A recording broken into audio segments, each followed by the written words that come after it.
Шахмат ойынның ережесі. Шахмат екі ойыншы арасында ойын тақтасында жүргізетін ойын. Ойын тақтасында жалпы 64 шахмат бар. Олардың 38-і ақ, 37-і қара. Ойыншыға тиесілі 16 шахмат болады. Ол жерде бір патша, бір вәзір, екі піл, екі ат, екі тура және екі печка. Ойынның мақсаты қарсылас адамның тастарына шабуыл жасай отырып, патшаға мат қою.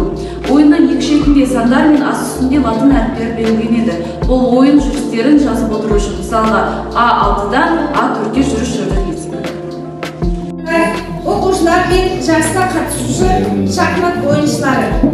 Ағымдағы жылы республиканың барлық білім беру ұйымдарында түрлі зияткерлік, шығармашылық және спорттық іс-шаралар өткізу жоспарланған болатын. Солармен бірге шахмат ойнау челленджіне оқушылар мен студент жастарының қатысуы еді.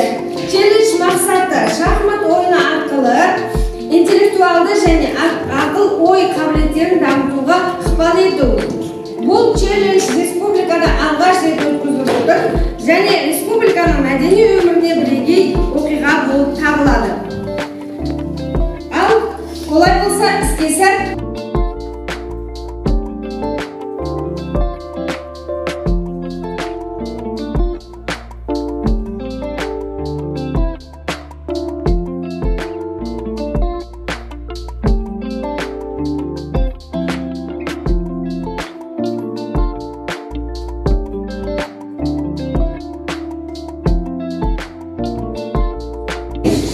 Өткізілген республикалық шахмат ойнау челленджіне мұғалімдер арасында өткен жарыста бірінші орын алған үшін Күнтоғаева Күншат ханым марапатталды.